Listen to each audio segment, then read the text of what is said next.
şu göynekimden evvelki safar giyip durgan yerimde dolaşıp getirdiler bana. Buzurat olmayın kaverdim. Bir gün yine geç olsam öye götü olmayın.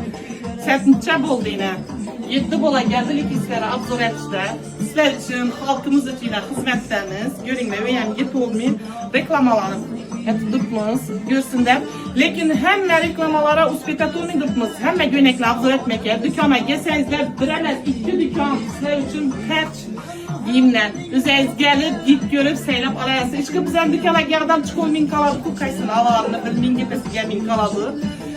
Hoş raylarına 2'den şu da attırttırayın. Bu göynekimli toylara, teşkillere, yazlığımın cezireme issında şifon, giyolum ben, didayet kemler için, gelirlerimiz için, beni yaşındaki hatun kızlarımız, eyallarımız için yeteveredi.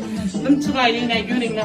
Bak çıraylı bana yanında halasanızlar pistaşke, kara siveti, keyna bu kirpişli siveti, dok aralığı bizden dilimizde çıraylı sivet. Geldik yine bularımızın acayip bakalada köp veremem. Materialan Turetski, Belmondo, Faplin emez. Hazret giyesle zor. Bularım birisi hiç ne olduğum ile Hazret yüksek giyeveresler. 350 bin son bu göyneklerimiz silece 250 bin sondan veremem. Razmiyonları yine 46'sını ben gittim. 46'dan 56 dep yazılınca leki 58-60'an boladı razmiyonlar. Ne görün kara siv çepkelerimiz, ülkelerimize kara veremiz. Pistaşke, aranjlı giyerese, toyları esirtirip çırrıbılıyıp var eresine görün. Bak şu hoşay göyneklerine.